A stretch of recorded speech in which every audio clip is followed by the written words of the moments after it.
मंगल करन, वीतराग विज्ञान। नमो ताहि जाते भये, अरहंतादि महान। करि मंगल करिहो महा, ग्रंथ करण को काज। जाते मिले समाज सब, पावे निज पद राज, पावे निज पद राज।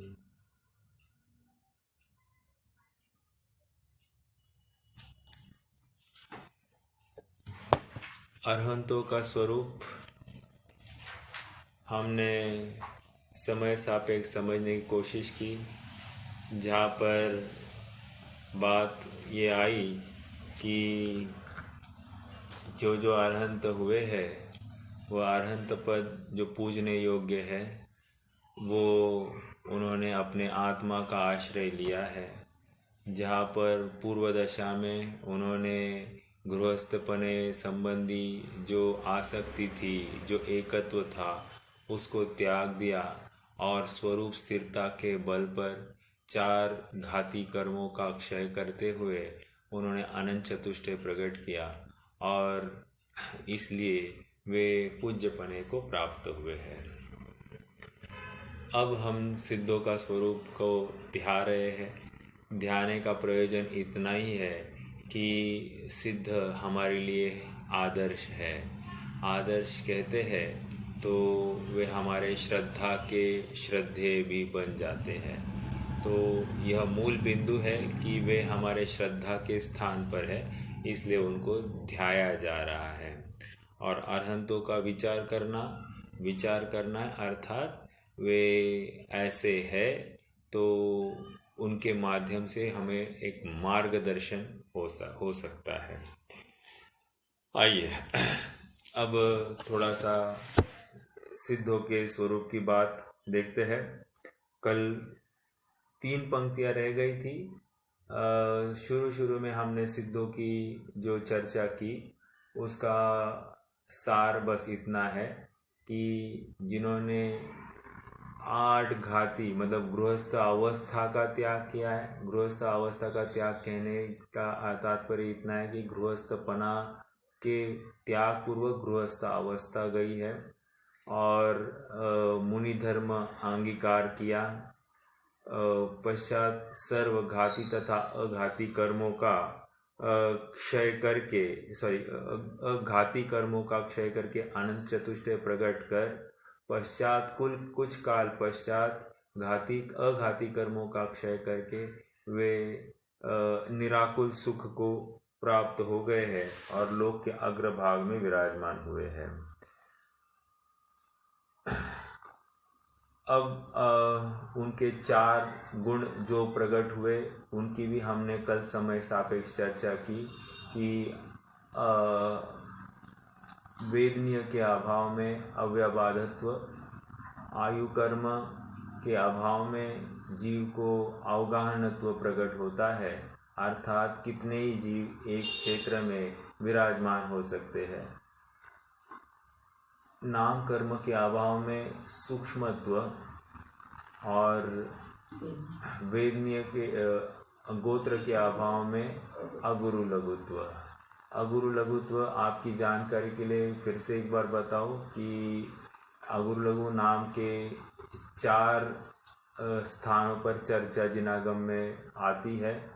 एक है अगुरु लघु नाम का गुण जो सिद्धों में प्रकट होता है, एक है अगुरु लघु नाम की शक्ति, एक है अगुरु लघु नामक नाम कर्म का भेद और एक है अगुरु लघु नाम का सामान्य गुण। तो अगुरु लघु नाम का सामान्य गुण और अगुरु लघु नाम की 17वीं शक्ति है, दोनों एक ही है, दोनों में कुछ अंतर नहीं है।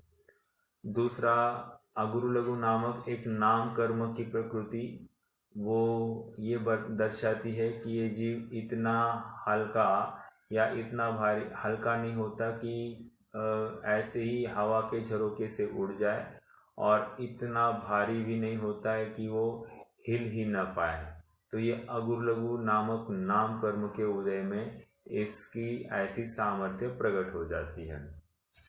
और ये चौथा बिंदु जो अगुरु लघु नामक गुण जो सिद्धों में प्रकट होता है वो गोत्र कर्म के अभाव में प्रकट होता है।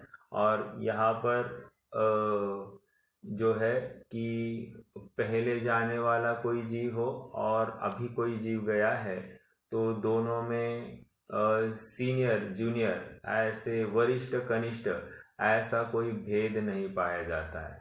जैसे होता है ना बहुत बार कंपनीज में होता है कि कोई मान लीजिए 5 साल से एक पोस्ट पर है और मान लीजिए 40,000 की सैलरी है और कोई आज ही ज्वाइन हो जाए 40,000 की सैलरी पर, तो ये क्या होगा कि आपस में थोड़ा सीनियरिटी और जूनियरिटी का एक शल्य बना रहेगा। अरे मैं 5 साल से इसी पोस्ट पर और इसी सैलरी के ऊपर, और कोई नवीन ज्वाइन हुआ है उसको आज पहले दिन ही यहाँ पर इस पोस्ट पर और इसी सैलरी पे लगा दिया। तो ऐसा भेदभाव सा लगता है लौकिकता में, लेकिन वहाँ पर सिद्ध अवस्था में ऐसा कोई भेद नहीं होता है। सभी एक समान वहाँ पर विराजते हैं। किसी का कद कम है किसी का कद ज़्यादा है इससे भी कोई फर्क नहीं पड़ता है। गुरु लघु, मतलब नहीं, गुरु मतलब बड़ा, लघु मतलब छोटा। तो छोटे बड़े पने का ऐसा कोई भी भेद जहाँ पर नहीं पाया जाता वो अगुरु लघु गुण गोत्र कर्म के अभाव में पाया जाता है। आइए अब थोड़ा सा हम आगे बढ़ते हैं। नीचे की लाइन से तथा जिनके भाव कर्म का अभाव हुआ इसलिए निराकुल आनंद रूप शुद्ध स्वभाव रूप परिणमन हो रहा है। ये चर्चा हो गई, भाव कर्म का अभाव हो गया है। तथा अब यहां से बढ़ना है, तथा जिनके ध्यान द्वारा, अब बहुत ही इंपॉर्टेंट पंक्तियां, देखते कितना सफलता आती है एक्सप्लेनेशन में। तथा जिनके ध्यान द्वारा भव्य जीवों को स्वद्रव्य परद्रव्य का और औपाधिक भाव स्वभाव भावों का विज्ञान होता है। एक, जिनके द्वारा उन सिद्धों के समान स्वयं होने का साधन होता है। 2, इसलिए साधने योग्य जो अपना शुद्ध स्वरूप है उसे दर्शाने को प्रतिबिंब समान है, तथा जो कृतकृत्य हुए हैं इसलिए, ये 3 पॉइंट हो गया।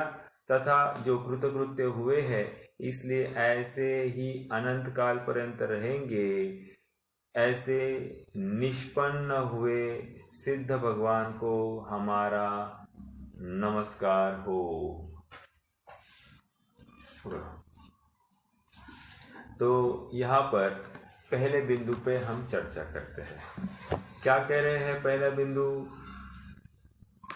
जिनके ध्यान द्वारा भव्य जीवों को स्वद्रव्य परद्रव्य का और औपाधिक भाव स्वभाव भावों का विज्ञान होता है। इस लाइन को हम थोड़ा सा ब्रेक करते हैं। जिनके ध्यान द्वारा भव्य जीवों को स्वद्रव्य का तथा परद्रव्य का भेद विज्ञान होता है। एक, और जिनके ध्यान द्वारा भव्य संसारी जीवों को स्वभाव का और परभाव का विज्ञान होता है। दो पॉइंट्स हमने एक ही पॉइंट से किए हैं। मेरा प्रश्न है, स्वद्रव्य, ये 4 बिंदु जो है इसको हम 7 तत्वों में घटित करके कर सकते हैं क्या? पहला प्रश्न तो ये है कि 7 तत्वों में इसको घटित किया जा सकता है?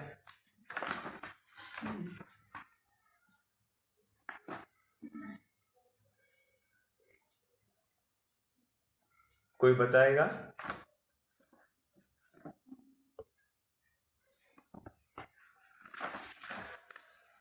तो जवाब ये है कि घटित किया जा सकता है। कैसे घटित किया जा सकता है, विचार करेंगे। जैसे स्वद्रव्य और परद्रव्य। ओके, क्या कह रहे हैं? स्वद्रव्य परद्रव्य। स्वद्रव्य मतलब जीव तत्व, परद्रव्य मतलब अजीव तत्व। ओके, ये दो तत्व हो गए। अब नीचे आ जाइए। औपाधिक भाव, स्वभाव भाव। अब औपाधिक भाव मतलब यहाँ पर औदयिक भाव लेने हैं। कौन से? औदयिक भावों को औपाधिक भाव लेना है। और स्वभाव भाव जो निर्मल पर्याय है, वे निर्मल पर्याय अर्थात संवर, निर्जरा और मोक्ष, इनको स्वभाव भाव में लेना है। और औपाधिक भाव में फिर क्या आएगा? विकारी पर्याय अर्थात आश्रव बंध। तो इस न्याय से 7 तत्व यहाँ पर 4 में बैठ रहे हैं। ओके, या यूं कहिए जीव, अजीव, हे, उपादेय। क्या क्या कहा? स्व, पर, हे, उपादेय। ऐसे भी करो तो भी कोई प्रॉब्लम नहीं। इसका मतलब स्व पर का भेद विज्ञान और हे उपादेय का भेद विज्ञान। मतलब क्या क्या हे है और क्या क्या उपादेय है, इसका भी भेद विज्ञान जरूरी है। तो ये 2 बिंदु के ऊपर चर्चा करते हैं। देखो, स्वद्रव्य मतलब क्या? अपना जीव तत्व। परद्रव्य मतलब क्या? जो मेरे जीव तत्व को छोड़कर अन्य जितनी भी चीजें हैं उन सबको परद्रव्य में डालते हैं। इनका क्या हुआ? विज्ञान हुआ। विज्ञान हुआ मतलब क्या? विशेष ज्ञान हुआ। विशेष ज्ञान मतलब ये लौकिक ज्ञान की बात नहीं है, ये तो विशेष ज्ञान मतलब प्रयोजन परक ज्ञान। यह मैं अनंत गुणों का धारी, ऐसा सुख की खान मेरा जीव तत्व, और मुझे छोड़कर बाकी जितने भी है जिनमें मेरा सुख नहीं है, जिसमें मेरा आनंद नहीं है, जिसमें मेरा ज्ञान नहीं है, ऐसे अजीव तत्व। ओके, जिसमें मेरी कुछ भी नहीं है, ये अजीव तत्व। तो ये क्या हुआ? प्रयोजन परक ज्ञान। क्यों, किससे हुआ? सिद्धों को देखकर हुआ है। बहुत बड़ी बात कह रहे हैं। सिद्धों को देखो ना, स्टार्टिंग में लिखा है ना उन्होंने, तथा जिनके ध्यान द्वारा स्वद्रव्य तथा परद्रव्य का ज्ञान होता है। अब ये कैसे हुआ, थोड़ा सा विचार करते हैं। या फिर हे गे उपादेय, ऐसा भेद विज्ञान हमको होता है। डिस्कनेक्ट हुआ, 1 मिनट। हाँ, हुआ ठीक है। देखो, अब थोड़ा सा और विचार करना। हे और उपादेय, व्हाट इज हे और उपादेय? हे मतलब जो त्यागने योग्य है, विकार है, उसको हे कह दिया। और उपादेय मतलब क्या? जो ग्रहण करने योग्य, जो ध्यान योग्य, वो उपादेय। अब देखो, जैसे फॉर एग्जाम्पल किसी को बताया जाए कि ये स्त्री, पुत्र आदि जो है, ये क्या है? ये हे नहीं है। इनके प्रति का जो राग है वो हे है। अर्थात उस स्त्री, पुत्र, मकान आदि को त्यागना ही नहीं है। इनके प्रति का जो राग है, ममत्व भाव है, वो त्यागने योग्य है। समझ में आया? तो हे क्या हुआ? इनके प्रति का जो राग है वो हे है, और वो बंध का कारण है, वो जीव का औपाधिक भाव है। याद रखना, यहाँ पर औपाधिक भाव में मात्र औदयिक भाव लिया है, और स्वभाव भाव में यहाँ पर संवर, निर्जरा और मोक्ष, ये 3 तत्व लिए हैं। ठीक है, या यूं कहिए औक्षमिक, शायशमिक और क्षायिक भाव को यहाँ पर लिया है। आप किसी भी प्रकार से ले सकते, तो 5 भावों में लगाना है तो इस प्रकार से लगा सकते। तो ये बात यहाँ पर है। ठीक है, तो विज्ञान होता है। बहुत एक अच्छी बात है, all the things are at their own places, it's the mind that makes hell of heaven, and heaven of hell. तो कहने की बात यह है कि हर चीज़ अपनी अपनी जगह पर होती है। ये हमारा उस वस्तु को देखने का नज़रिया होता है कि वो उस वस्तु का में से कुछ उत्कृष्टता हमको मिल सकती है या उसी वस्तु में हम निकृष्टता भी देख सकते हैं। कहने की बात इतनी है कि परद्रव्य में हमको कुछ करना नहीं है, परद्रव्य जैसा है वैसा जानते हुए उसमें वो अपने से भिन्न है, इतना ज्ञान करना है। ये हमको भगवान को देखकर प्रतीत हुआ। कैसे प्रतीत हुआ, थोड़ा सा विचार करना। एक आप सबने एक डॉक्यूमेंट्री देखी होगी। क्या डॉक्यूमेंट्री देखी होगी कि मान लीजिए एक पानी निरंतर बह रहा है एक नल में से, और शहर का माहौल है और उतने में बहुत सारी गाड़ियाँ, लोग आ रहे जा रहे हैं, उस नल के बाजू से आ रहे जा रहे हैं, लेकिन किसी का उसे बंद करने का कोई विकल्प नहीं बन रहा है। उतने में होता ऐसे है कि एक बंदर आता है और बंदर ऊपर उस ऊपर चढ़ के उस नल को बंद कर देता है। तो फिर उसमें बताया गया है कि if he can why can't we. क्या कहा, if he can why can't we. अब मैंने ये उदाहरण क्यों दिया, उदाहरण इसलिए दिया क्योंकि हमको भी सिद्ध भगवान जो है उन्होंने करके दिखाया है और उस प्रकार वे सर्व प्रकार से सुखी हुए हैं। उन्होंने भेद विज्ञान करके दिखाया है और इसलिए हम भी भेद विज्ञान कर सकते हैं। उन्होंने हमको दिखाया कि कर्म से यह जीव भिन्न है, ये उनको देखकर हमारा निर्णय हो गया है।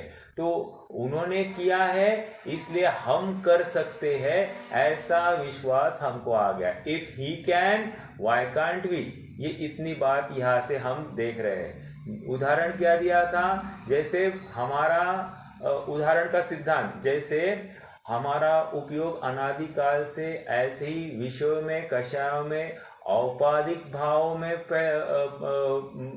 औपाधिक भावों में बह रहा है, उसी उपयोग को समेटकर अपने स्वभाव सन्मुख करने से ये अपना स्थान नहीं है, अपने रचने पचने की स्थान नहीं है, ऐसा निश्चय करके वहाँ से अपने उपयोग को, एकत्व ममत्व को हटाकर स्वभाव सन्मुख करना, यही हे जानकर, मतलब उस उपयोग को जो बाहर बह रहा है उसको हे जानकर स्वरूप की तरफ ढलना और स्वरूप को उपादेय जानना, अर्थात स्वभाव भाव में वर्तना, यही भेद विज्ञान है। और ये हमको सिद्ध भगवान को देखकर या सिद्ध भगवान को ध्याकर हमको ये फलित हुआ है। आइए फिर से एक बार उस बिंदु को पढ़ते हैं और फिर सेकेंड पॉइंट की तरफ जाएंगे। देखो क्या कह रहे हैं, तथा जिनके ध्यान द्वारा भव्य जीवों को स्वद्रव्य परद्रव्य का और औपाधिक भाव स्वभाव भावों का विज्ञान होता है। देखो इसमें बहुत बड़ा साइकोलॉजी है। जैसे आपको बताऊं,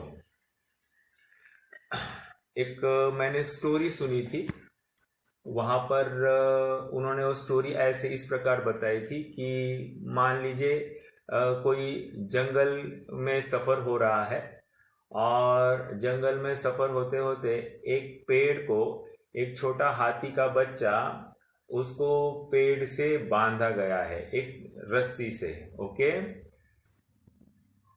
दूसरे ही पेड़ पर, और उस छोटे हाथी के बच्चे के बिल्कुल बगल में वहाँ पर हाथी का ट्रेनर है, महावत है। उसी पेड़ के बगल में और एक पेड़ है, उस पेड़ को एक बड़ा हाथी बांधा गया है और एक साधारण रस्सी से उस हाथी को बांधा है। बड़े हाथी को देखकर एक प्रश्न खड़ा हुआ है कि ये हाथी और ये इतनी सी रस्सी, और रस्सी में कुछ दम नहीं, हाथी एक झटका दे तो वो रस्सी टूट जाएगी, या फिर हाथी में इतनी ताकत है कि उस पूरे पेड़ को उखाड़ सकता है और वो उस बंधन से निकल सकता है, तो उसे उस पेड़ से उस रस्सी के माध्यम से बांधने का क्या तात्पर्य है। देखो उदाहरण दे रहा हूं, उदाहरण के माध्यम से आप थोड़ा सा इस प्रकरण के साथ जुड़ना। सिद्ध भगवान के ध्यान द्वारा, उनका ध्यान करने से क्या हो रहा है, कैसे हो रहा है, कैसे आत्मविश्वास जागृत हो रहा है, मैं इसकी बात अभी घटित करके बताऊंगा। तो क्या हुआ, वो जो हाथी है उस महावत से पूछा गया कि आपने इस हाथी को इस रस्सी से बांधा है, वो कभी एक झटके में तोड़ सकता है? तो उस महावत ने कहा कि आप गलत सोच रहे हो, इसकी कंडीशनिंग कर दी गई है, अर्थात इसकी सोच को, इसकी धारणा को, इसके नोशन को हमने बदल दिया है। कैसे बदल दिया है? तो कह रहे हैं कि वो देखो बाजू में ये छोटा बच्चा है, ये पिल्ला जो है, ये देखो, ये इस पेड़ को उखाड़ने में समर्थ नहीं है और ये बहुत कोशिश करता है लेकिन सफल नहीं हो रहा है। तो अब क्या हुआ है, अब मैं इस पेड़ से भिन्न नहीं हो सकता या इस पेड़ से मैं मुक्त नहीं हो सकता हूँ। ये बार बार उसके मन में प्रत्येक समय में एक हैमरिंग हो रही है, कंडीशनिंग हो रही है, और उस कंडीशनिंग के बल पर अब ये बड़ा हुआ ऐसा एक हाथी है जिसको अब इतने सामर्थ्य तो हो गया है कि इस पेड़ को उखाड़ सकता है, फिर भी ये उखाड़ने में समर्थ नहीं। क्यों? क्योंकि उसकी कंडीशनिंग वैसी ही हो गई है। समझ में आया? मतलब जब तक वो स्वयं को बलहीन महसूस करेगा तब तक वो कुछ करने में समर्थ नहीं है। या प्रयास भी करे तो भी वो समर्थ नहीं है। ऐसा कैसे?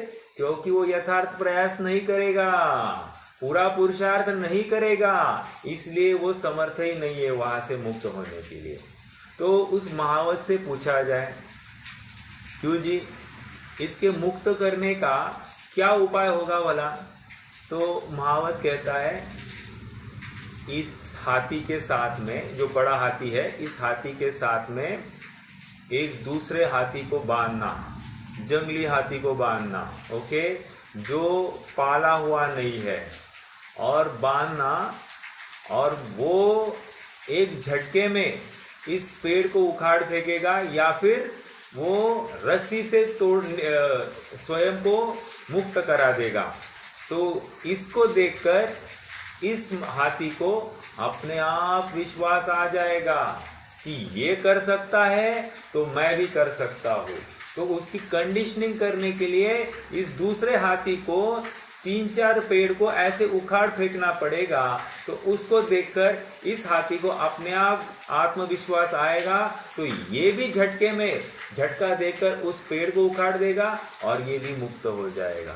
समझ में आ रहा है क्या? उदाहरण दे रहा हूँ इनके ध्यान द्वारा। तो हमने ये जो स्टोरी बनाई है, स्टोरी में क्या है, प्रथम भाग में वो हाथी की कंडीशनिंग ऐसी की गई कि मैं नहीं कर सकता। जैसे आज हम कह रहे हैं मैं खाने बिना कैसे जी सकता हूँ, मैं रुपया पैसा कमाए बिना कैसे जी सकता हूँ, मैं इस शरीर के बिना कैसे जी सकता हूँ, ये रोग से मैं मर जाऊंगा, आदि आदि कितनी बातों का निरंतर संस्कार इस जीव के ऊपर हो रहा है। और ये इस संस्कार में ऐसे दब गया है कि ये पूरा अधीन हो गया है और उस शरीर को ही अपना मान बैठा है, या इन संयोगों के माध्यम से ही अपना जीवन चलता है। ऐसी एकदम गलत धारणा और उसने पुष्ट कर दिए। मैं समझ रहा था अब तक प्रभु, भोजन से जीवन चलता है, भोजन बिन नरको में जीवन, भर पेट मनुज क्यों मरता है।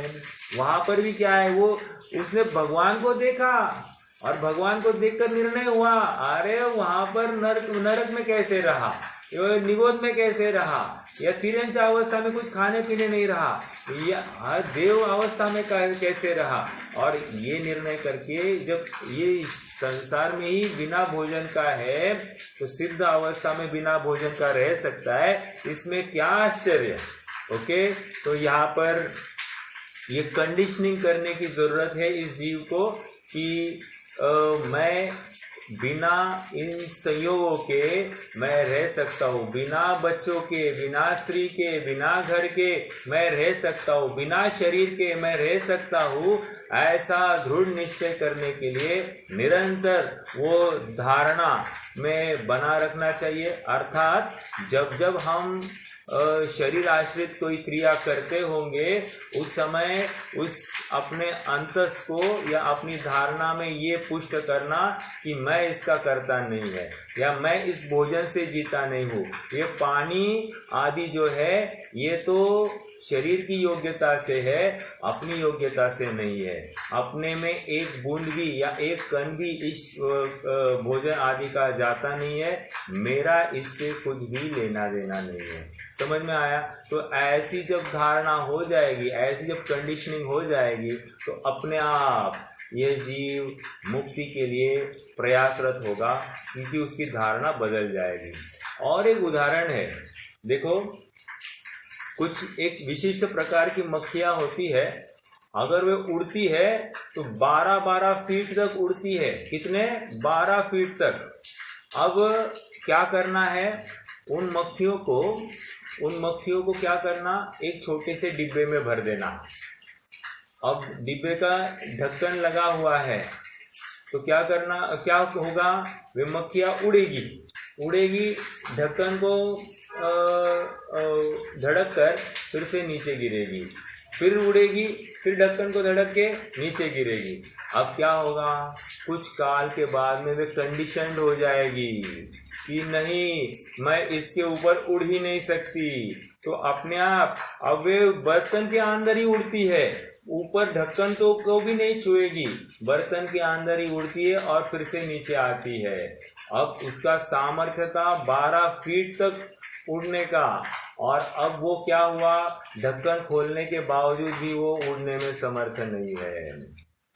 9 द्वारे को पिंजरा, तामे सुआ समाए, उड़ने को अचरज नहीं, अचरज ताम समाए। क्या कहा, 9 द्वारे को पिंजरा, तामे सुआ समाए। सुआ मतलब अपना आत्मा, सुआ एक्चुअली सुआ मतलब होता है पैरेट, और एक पैरेट को पिंजरे में रखा है, और पिंजरे में रख कर उसको इतना खाना खिलाया जा रहा है कि वो उस खाने के अधीन हो गया है। अब मान लो पिंजरा खोल भी दो तो भी वो उड़ने के लिए तैयार नहीं। समझ में आया? तो अगर ऐसा उड़ने के लिए असमर्थ होता है तो आश्चर्य है कि नहीं, स्वतंत्रता मिल रही है लेकिन ये जा नहीं रहा है। वैसे ही कितने अवसर आ रहे हैं इस जीव को ये निर्णय करने के लिए कि मैं इन परद्रव्य से भिन्न हूँ, मेरा स्वद्रव्य अलग जाति का है, अलग किस्म का है, और ये भेद विज्ञान करता ही नहीं है। तो इसलिए कह रहे ये सिद्ध भगवान जिनका ध्यान करके मुझे स्वद्रव्य परद्रव्य का औपाधिक भाव स्वभाव भावों का विशेष ज्ञान हो रहा है, अर्थात प्रयोजन परक ज्ञान हो रहा है। स्व पर हे उपाधे इनका ज्ञान हो रहा है, और इनके इसलिए ये सिद्ध भगवान के माध्यम से मुझे भेद विज्ञान संभव है, ऐसा पहले बिंदु में आया। दूसरे बिंदु की तरफ बढ़ते हैं। क्या है दूसरा बिंदु? जिसके द्वारा उन सिद्धों के समान स्वयं होने का साधन होता है। ये लगभग सिमिलर है। भेद विज्ञान होगा तो इस जीव को उनके जैसा होने का साधन होगा। जैसे हमने किसी के पास में हमने एक हार की डिज़ाइन देखी। ओके, हार की डिज़ाइन देखकर हमको बहुत अच्छी लगी। हमने क्या किया, हमने उससे वो डिज़ाइन या वो चेन वो हार मांगा और उसको कहा मुझे 1 दिन के लिए दे दो। तो उसने दे दी, और देते ही उस हार को लेकर हमारे ज्ञान में क्या आया, हमारे लॉकर में पड़ा हुआ जो सोना है उस सोने का हम यही हार बनाए। अर्थात क्या हुआ, इस हार को देखा और हमारे हार का, हमारे सोने का निर्णय हुआ, उस सोने को हमने किसी जवाहरी के पास दे दिया और उसके पास से बना कर लिया। तो कहने, और हमने जिनका हार था उनको फिर से लौटा दिया। कहने की बात यह है कि साधन क्या था, किसी और के गले का हार, और साध्य क्या था, हमारे लॉकर में पड़ा हुआ सोना।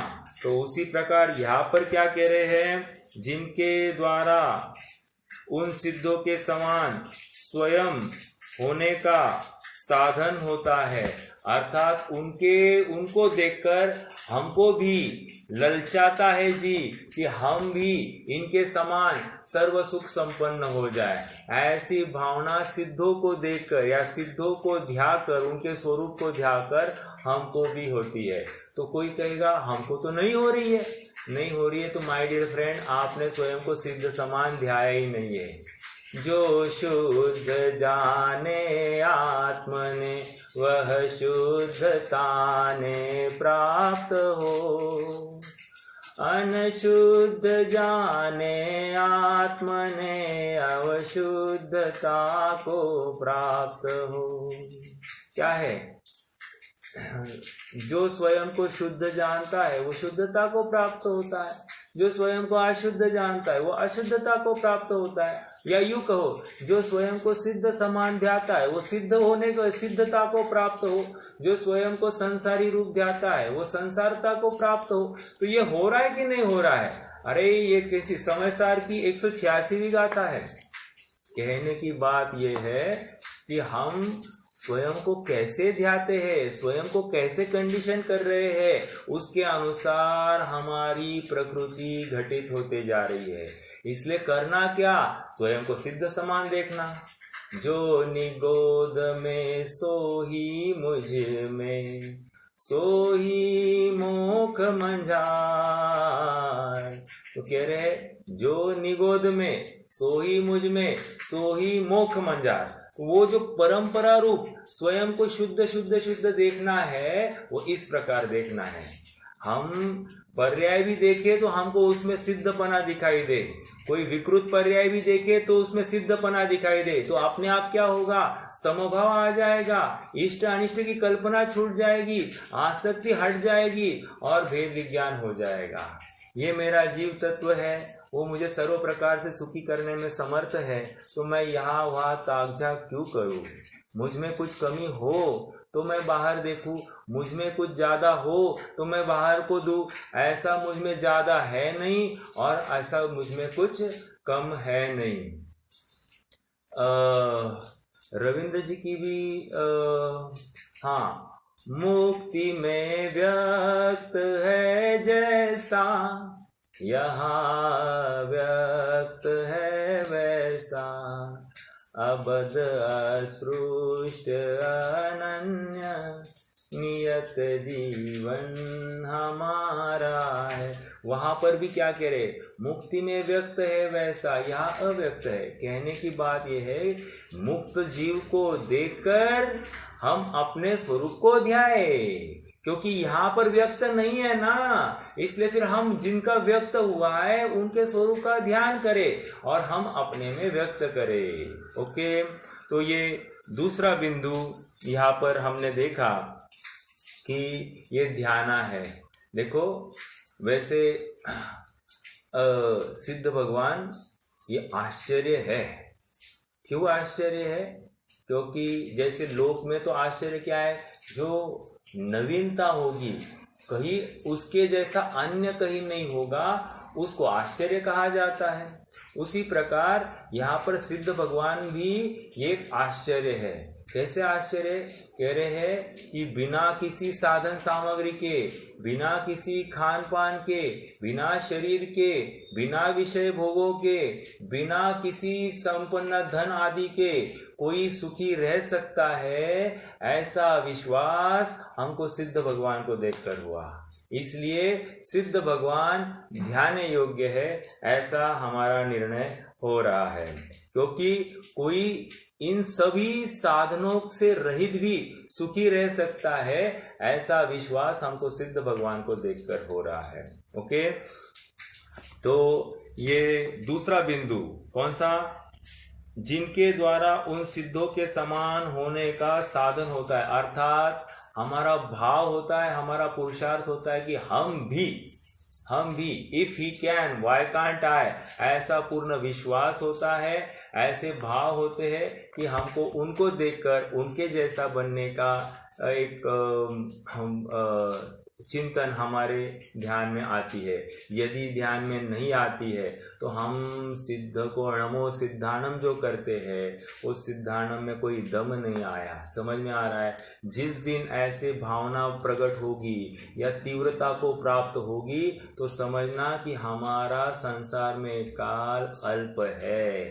ये जिनवानी कह रही है। फिर किसी को पूछने नहीं जाना कि मुझे ये मेरा सही सोच है ना, गलत सोच तो नहीं है ना। नहीं, देखो, जैसे मान लीजिए हम डॉक्टर के पास गए और कहा कि डॉक्टर साहब बहुत बीमार है, टेम्परेचर है, तो डॉक्टर ने दवाई दे दी। अब दवाई दे दी, अब डॉक्टर साहब मैं ठीक तो हो जाऊंगा ना? हाँ, ठीक हो जाओगे। फिर आपको कब दिखाने लाओ? अरे जब तुम ठीक हो जाओगे तुम क्यों मुझे पूछने आओगे? समझ में आ रहा है?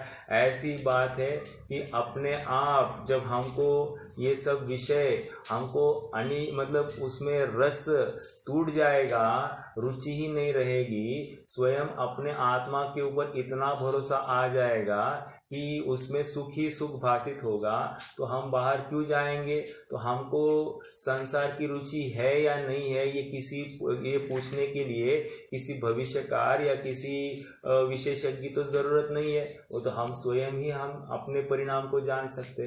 कहने की बात, सिद्ध भगवान के माध्यम से उनके समान स्वयं होने का साधन होता है। साधन मतलब पुरुषार्थ होता है या रुचि होती है। मतलब सिद्ध भगवान एक साधन है हमारे लिए, प्रेरक साधन है या श्रद्धा के श्रद्धेय है कि वो आदर्श के उस मुकाम तक पहुंचना है। ये हमको एक अंदर से फीलिंग आ जाती है।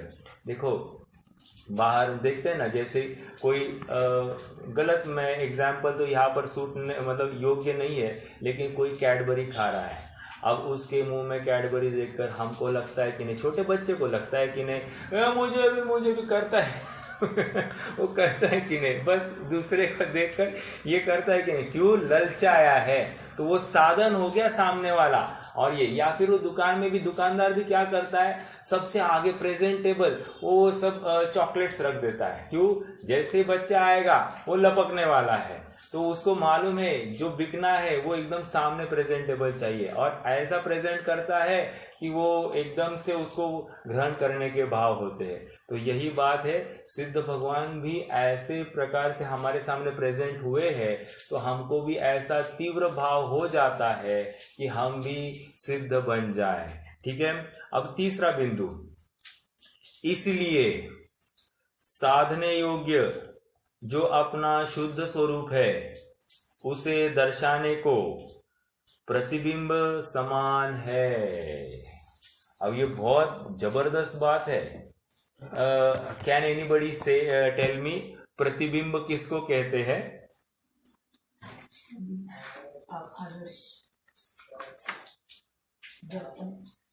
कोई बता सकता है?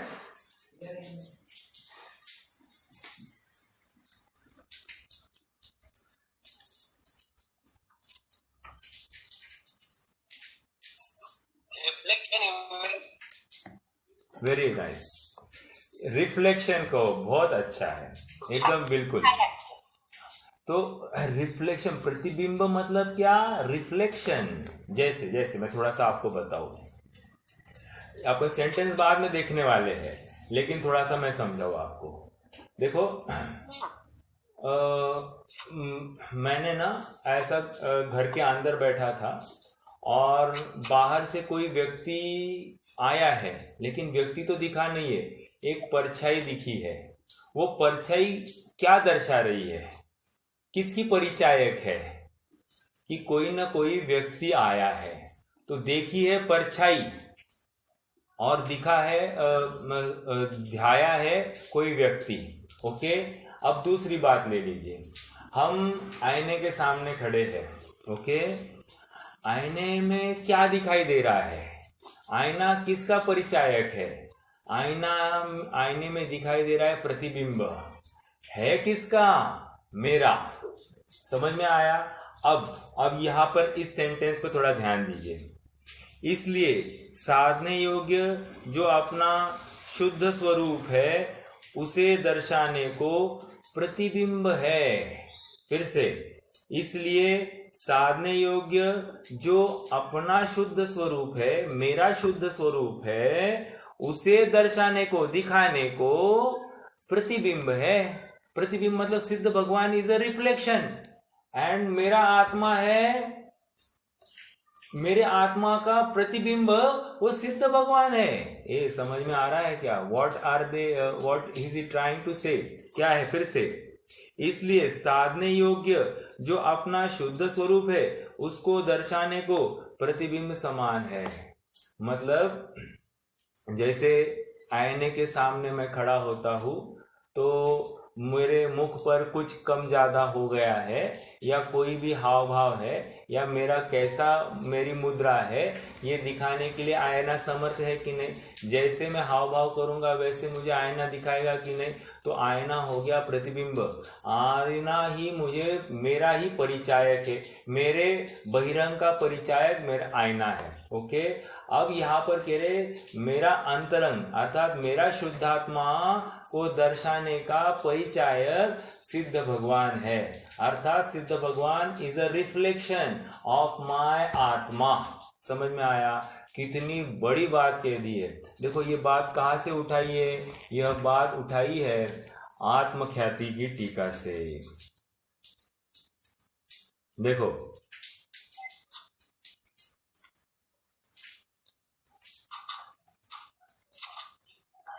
प्रश्न है क्या सर? नहीं। ओके,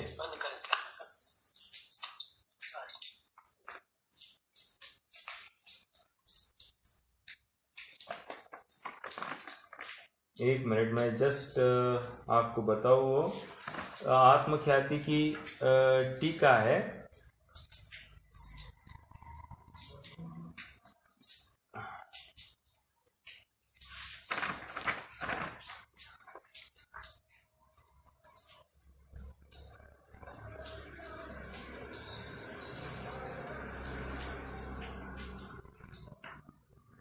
हाँ देखो, अगर आपके पास में आत्मख्याति टीका है समयसार, मतलब समयसार की पहली गाथा की टीका, ओके, उसमें टीका में 1 2 3 4 चौथी लाइन है। चौथी लाइन, वे सिद्ध भगवान सिद्धत्व से साध्य जो आत्मा उसके प्रतिछंद के स्थान पर है। और पढ़ता हूं, जिनके स्वरूप का संसारी भव्य जीव चिंतवन करके उनके समान अपने स्वरूप को ध्याकर उन्हीं के समान हो जाते हैं। ये कहाँ से बात आ गई आप थोड़ा सा नोट करें। अगर आप यहाँ की बात पढ़ोगे एंड ये बात पढ़ोगे तो दोनों आपको सिमिलर लगाई देगी। मिला क्या भैया आपको? पहली गाथा की टीका है, पहली गाथा की टीका, समयसार के पहले गाथा की टीका। ये मेरी पूरा एकदम पुरानी कॉपी है, इसलिए इसमें पेज नंबर 6 है। वहाँ पर भी पहले 5-6 पन्नों में ही होगी, आप देख लेना। मैं फिर से यहां से पढ़ता हूं। वे सिद्ध भगवान सिद्धत्व से साध्य जो आत्मा उसके प्रतिछंद के स्थान पर है। ठीक है, हाँ। या फिर ये मेरे पास अनुशीलन है, अनुशीलन में पेज नंबर 19 पर है।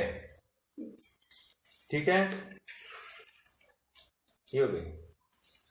वे सिद्ध भगवान सिद्धत्व के कारण साध्य जो आत्मा उसके प्रतिछंद के स्थान पर है। इसी को स्पष्ट करते हुए पंडित जयचंद छाबड़ा लिखते हैं कि जिनके स्वरूप का संसारी भव्य जीव चिंतन करके उनके समान अपने स्वरूप को ध्याकर उन्हीं के समान हो जाते हैं और चारों गतियों के विलक्षण पंचम गति को प्राप्त होते हैं, ऐसे वे सिद्ध भगवान है। कहने उनके समान ध्याते हैं, अभी तो आया ना, जिनके ऊपर आया, जिनके द्वारा उन सिद्धों के समान स्वयं को होने का साधन होता है, अर्थात ध्याते, ऊपर भी आया। जिनके ध्यान द्वारा मतलब क्या, उनको ध्या रहे हैं, राइट।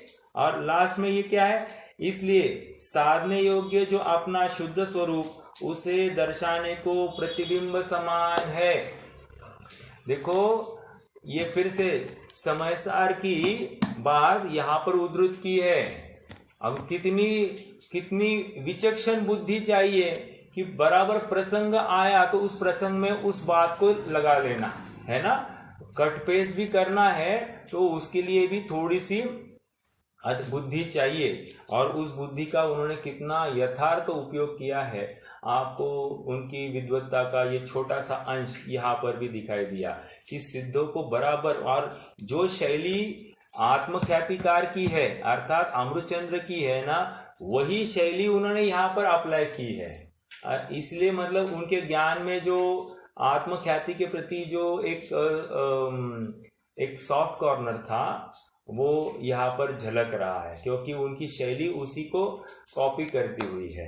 ठीक है, तो यहाँ पर हमने क्या देखा कि प्रतिबिंब के स्थान पर है। ओके,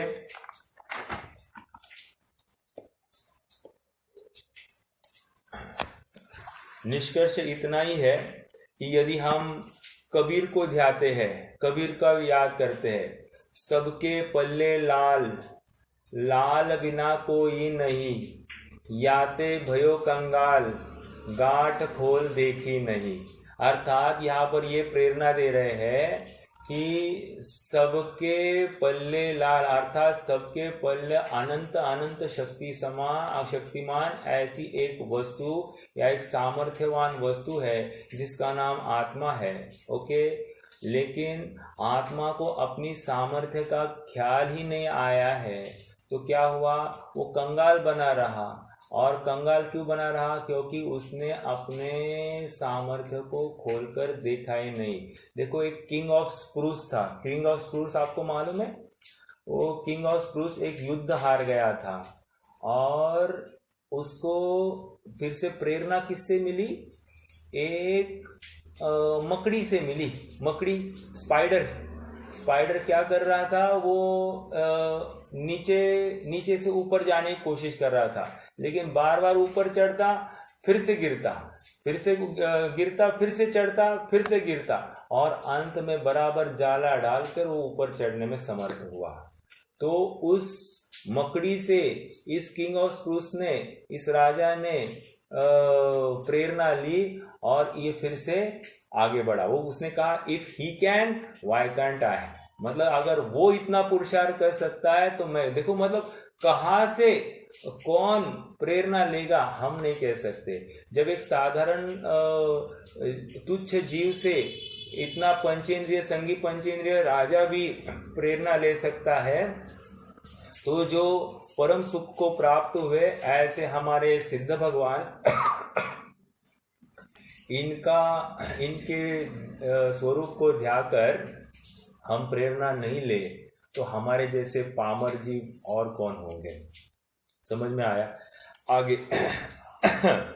इसलिए सिद्ध भले ही हमारे लिए प्रतिछंद के स्थान पर है, लेकिन सिद्ध तो मात्र एक किरण है, मेरा आत्मा सूरज है।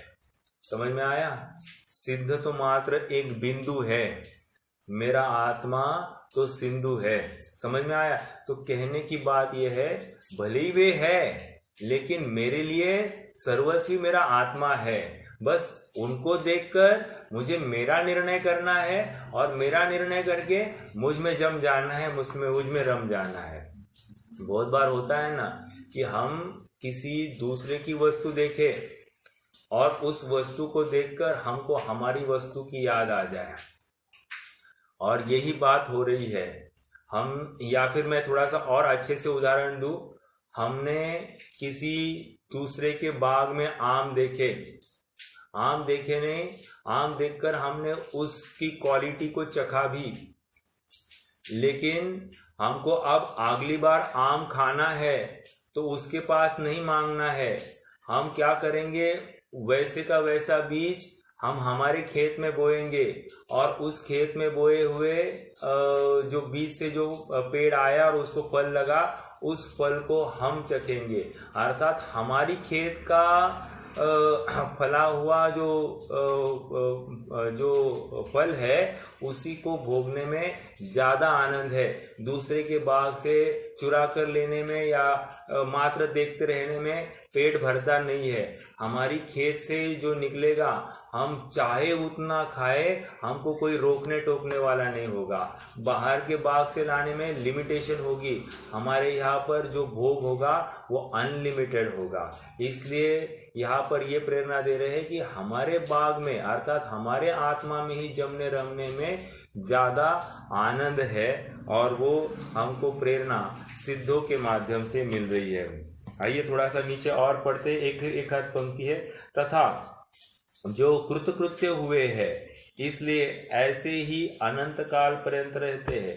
कृतकृत्य, कृत और कृत्य, कृत्य मतलब कार्य, कृत मतलब करना। अब जिनके सब कार्य पूर्ण हो गए हैं, कृतकृत्य, ठीक है। तो जिनके सब कार्य पूर्ण हो गए इसलिए ऐसे ही अनंत काल पर्यंत रहते हैं। अब किसी को लगता है अरे सो बोरिंग, अब अनंत काल एक ही जगह पर बैठना पड़ेगा, हिलना डुलना भी नहीं, कितना दुख है। हम तो अच्छा है, हम हिल डुल तो सकते हैं। अरे भाई इसको समझ में नहीं आ रहा है, हिलना डुलना ये दुख की निशानी है, ये हाथ तो हिलाना ये दुख की निशानी है, ये करवटें बदलना ये दुख की निशानी है, ये पलके झपकना ये दुख की निशानी है, ये भूख लगना ये दुख की निशानी है। क्यों? जिसको आकुलता हुई है वही तो जाकर ये सब कार्य करेगा। जैसे मुझे भूख लगी है और मुझे मिष्टान्न मिल जाए, मिष्टान्न मिलकर मैं सुख का अनुभव करूं, लेकिन सचमुच ये दुख है, भूख लगी यही दुख है। मुझे पर का आश्रय करना पड़ा है सुखी होने के लिए, ये पराधीनता ही दुख की कारण है। समझ में आ रहा है? लेकिन ये अनादि का संस्कार, अनादि का कंडीशनिंग इस प्रकार हो गया है कि ये स्वयं को दुखी अनुभव नहीं कर रहा है, उसमें ही वो कर्तव्य महसूस कर रहा है। समझ में आ रहा है? देखो एक छोटी सी बात कहूँ आपको,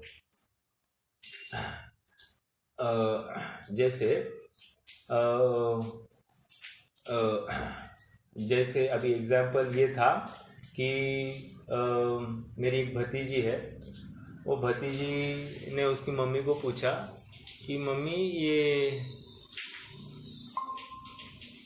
अंकल कुछ जॉब करते नहीं तो इनका कैसे चलता है?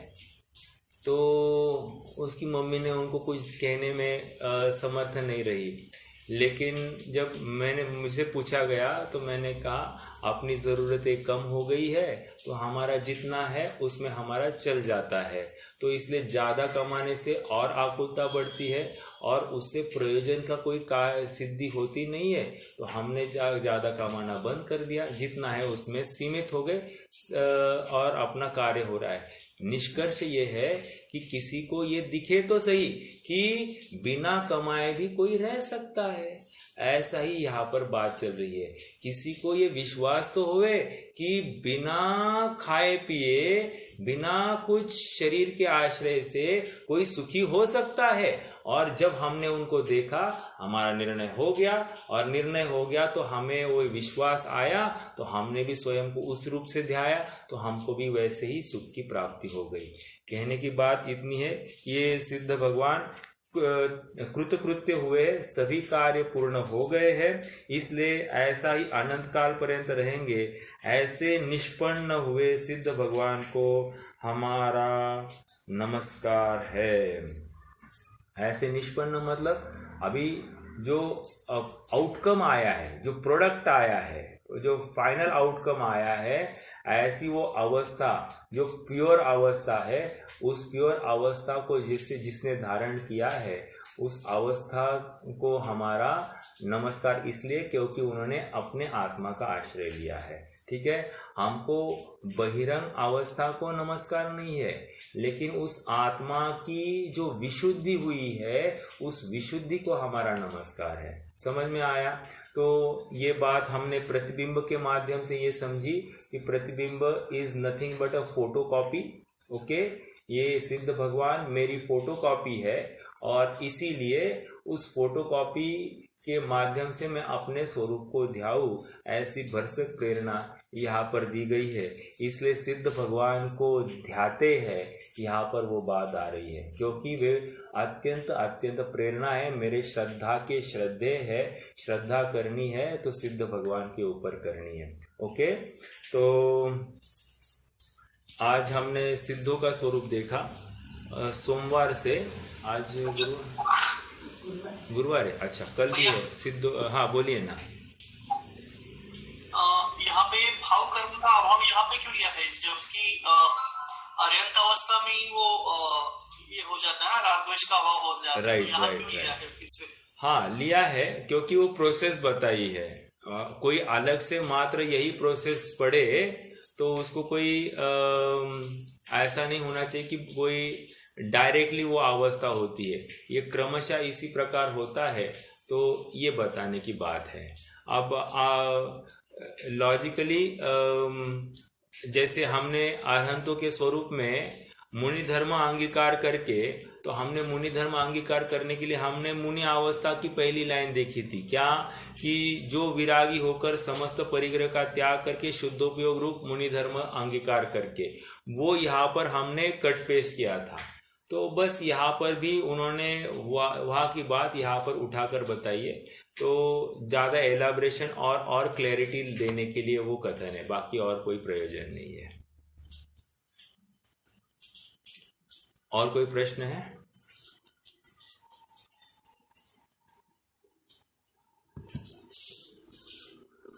चलिए।